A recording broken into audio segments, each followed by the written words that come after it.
नमस्कार दोस्तों, उम्मीद है आप लोग अच्छे से होंगे। अगर आप इस चैनल पर नए हैं तो कृपया इस चैनल को सब्सक्राइब कर दें, बेल आइकन नोटिफिकेशन पर क्लिक कर दें, वीडियो को लाइक एंड शेयर जरूर कर दें ताकि समय समय पर आपके समक्ष और भी बेहतरीन वीडियोस बनाने का हमें मौका मिलता रहे।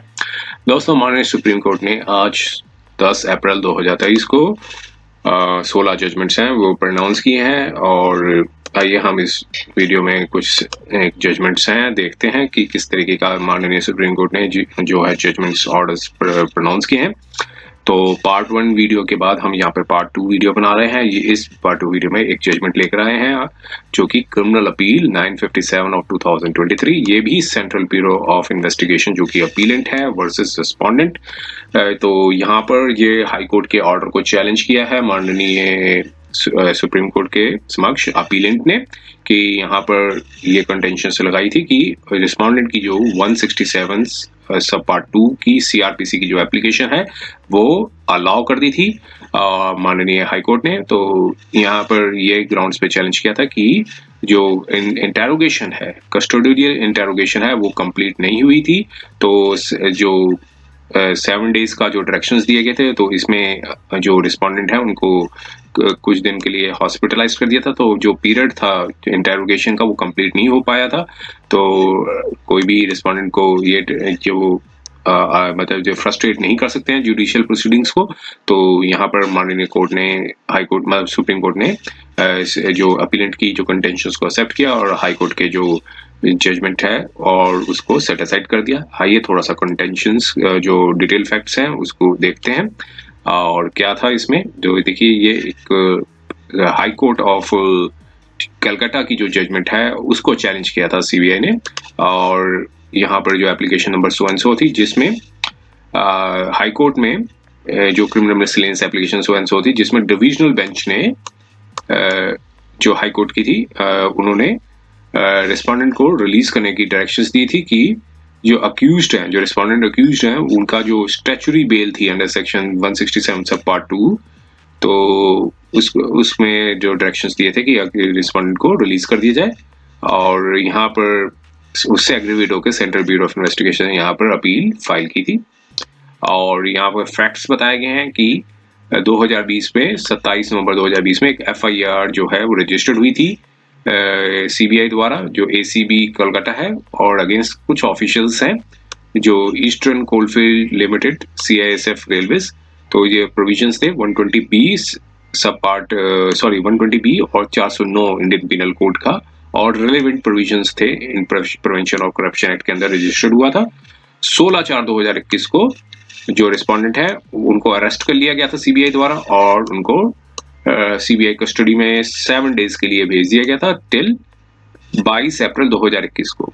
और इसके बाद जो रिमांड का जो था, तो रिस्पोंडेंट के रिमांड का जो पीरियड था तभी रिस्पोंडेंट को हॉस्पिटल में एडमिट किया गया, इसलिए जो इंटेरोगेशन थी सीबीआई द्वारा कंप्लीट नहीं हो पाई जबकि पुलिस कस्टडी डिमांड थी। और 21 अप्रैल 2021 को रिस्पोंडेंट को इंटरिम बेल थी स्पेशल कोर्ट द्वारा वो दे दी गई और उसको एक्सटेंड कर दिया गया करते मतलब जो बेल थी वो एक्सटेंड होती रही टाइम टू टाइम।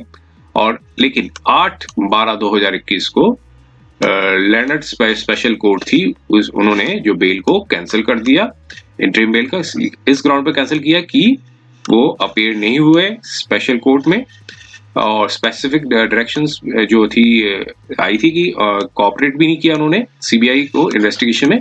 तो इसलिए 9 दिसंबर 2012 को इंटरिम बेल थी वो कैंसिल कर दी गई। और फिर इसके बाद रिस्पोंडेंट अक्यूज्ड को फिर अरेस्ट कर लिया गया 11 दिसंबर 2021 को और उनको जुडिशियल कस्टडी में भेज दिया गया। और 12 दिसंबर 2021 को से लेकर 8 अप्रैल 2022 तक जुडिशियल कस्टडी में रहे और उनके बाद फिर से हॉस्पिटलाइज्ड हुए। और फिर इसके बाद 7 मई 2022 से लेकर 8 सितंबर 2022 तक वो हॉस्पिटलाइज्ड रहे। फिर उसके बाद एप्लीकेशन बेल की 167 सब पार्ट 2 पे दी कि चार्जशीट जो है 90 दिन का जो पीरियड के अंदर नहीं फाइल की गई है। स्पेशल जज ने एप्लीकेशन थी 167 सब पार्ट 2 की उसको रिजेक्ट कर दिया कि अक्यूज्ड को कस्टडी में रिमांड नहीं किया गया 167(2) CRPC में, और इसलिए बेल को कैंसिल कर दिया। और जो इंटरिम बेल थी वो भी वो जो अक्यूज को दी गई थी अंडर चैप्टर 33, और फिर डिटेंशन थी वो उसके बाद ही, बेल कैंसिल के बाद ही वारंट इशू किए थे कोर्ट द्वारा। और 19/7/2022 को सीबीआई ने चार्जशीट फाइल की सारे अक्यूज्ड के अगेंस्ट द अक्यूज्ड के ऊपर, और उसके बाद कॉजनेंस ले लिया स्पेशल कोर्ट ने।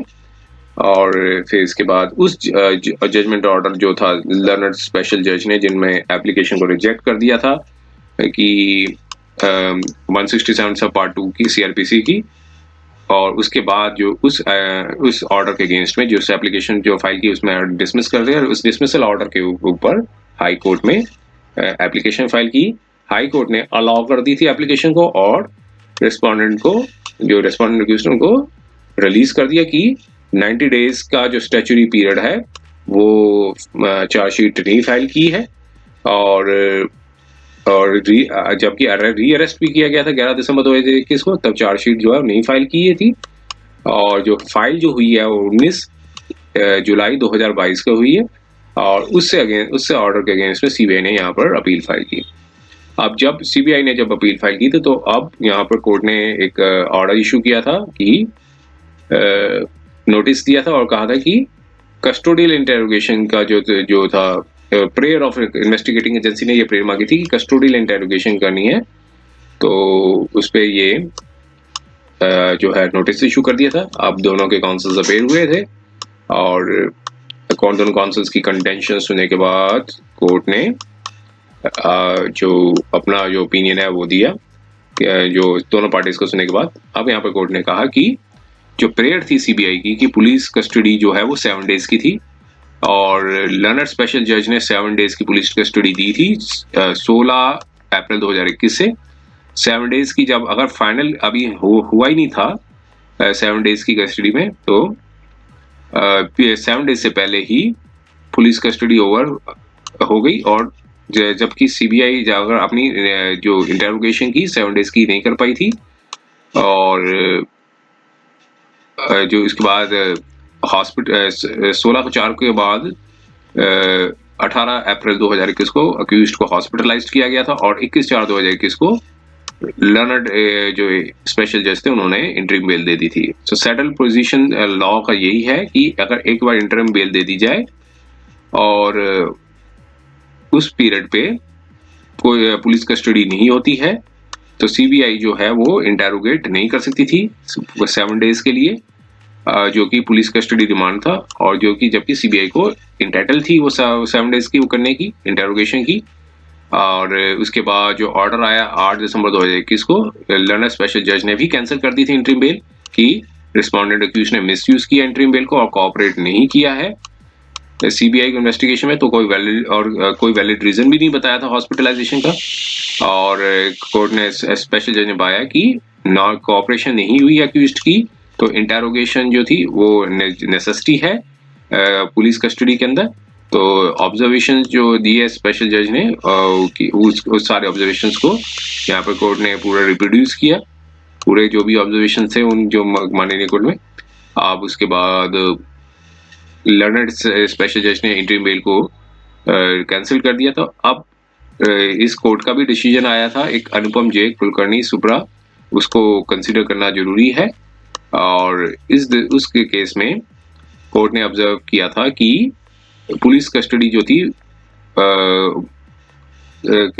जो पुलिस कस्टडी थी 15 दिन के बाद डेट ऑफ अरेस्ट के बाद नहीं थी, और ऐसे ओपिनियन में अनुपम जे कुलकर्णी का रिकंसिडरेशन की जो रिक्वायरमेंट है, और उस जजमेंट को उन्होंने एनालाइज किया। और यहाँ पर प्रेजेंट केस में भी यही देखा कि 16/4/2021 को स्पेशल जज ने पुलिस कस्टडी रिस्पोंडेंट की 7 डेज तक की दी थी। अब उस दौरान ही जो है उनको हॉस्पिटलाइज्ड होना पड़ा 18/4/2021 को, और उसके बाद 21/4/2021 को इंटरिम बेल दे दी गई थी, जो कि एक्सटेंड हुई 8 दिसंबर 2021 को।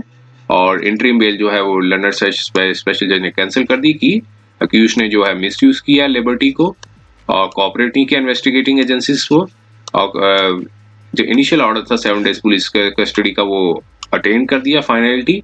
लेकिन अक्यूज चूंकि हॉस्पिटलाइज्ड हो गया था 18/4/2021 को, और इंटरिम बेल थी 21/4/2021 को इंटरिम बेल ले ली थी, तो सीबीआई जो है इंटेरोगेट नहीं कर सके पुलिस कस्टडी में, क्योंकि वैलिड ऑर्डर जो था वो फेवर में आ गया था। तो रेस्पोंडेंट अक्यूज को ने पूरी तरह सक्सेसफुली अवॉइड किया और full operation of police custody को, जो कि ऐसे में कोई भी अक्यूज जो है परमिट नहीं करता है कि वो प्ले करे इन्वेस्टिगेशन को, और कोई भी अक्यूज्ड को परमिशन नहीं है कि वो फ्रस्ट्रेट करें जुडिशियल प्रोसेस को बाय हिज कंडक्ट। तो ये कोई डिस्प्यूटेड नहीं है कि जो राइट ऑफ कस्टोडियल इंटेरोगेशन जो है वो एक इम्पॉर्टेंट राइट है इन्वेस्टिगेटिंग एजेंसी का, ताकि ट्रुथ जो सच्चाई है वो बाहर निकाली जा सके। ताकि अक्यूज ने प्रपोजली फ्रस्ट्रेट किया है तो परमिट नहीं की कर सकती है, जो सीबीआई को ना परमिट करने से जो पुलिस कस्टडी इंटेरोगेशन है 7 डेज की, तो इससे फ्रस्ट्रेट हो जाएगा जुडिशियल प्रोसेस को। तो इससे सारे ग्राउंड्स को देखते हुए जो है पे जो सीबीआई की जो प्रेयर थी उसको अलाउ कर दिया, और अपील एंड सीबीआई को परमिशन दी कि वो पुलिस कस्टडी डिमांड रेस्पोंडेंट की for the period of 4 days तक की वो ले। 16 की परस्यूट ऑफ ऑर्डर जो 16/4/2021 का जो पास हुआ था, जो कि 7 डेज का था, अब 4 डेज का वो ले सकते हैं, क्योंकि ये सिर्फ जो 2.5 दिन तक की जो इन्वेस्टिगेशन तक जो पुलिस कस्टडी इंटेरोगेशन की जा सकती थी, ऐसे में जो अपील है उसको अलाउ कर दिया। तो ये भी आज ही 10 अप्रैल 2021 का 2023 को ये जजमेंट आई है। तो उम्मीद है ये वीडियो आपको पसंद आया होगा। अगर वीडियो आपको पसंद आया तो कृपया इस चैनल को सब्सक्राइब कर दें, बेल आइकन नोटिफिकेशन पर क्लिक कर दें, वीडियो को लाइक एंड शेयर जरूर कर दें, ताकि समय समय पर आपको इस वक्त और भी बेहतरीन वीडियोस बनाने का हमें मौका मिलता रहे। समय देने के लिए बहुत बहुत धन्यवाद।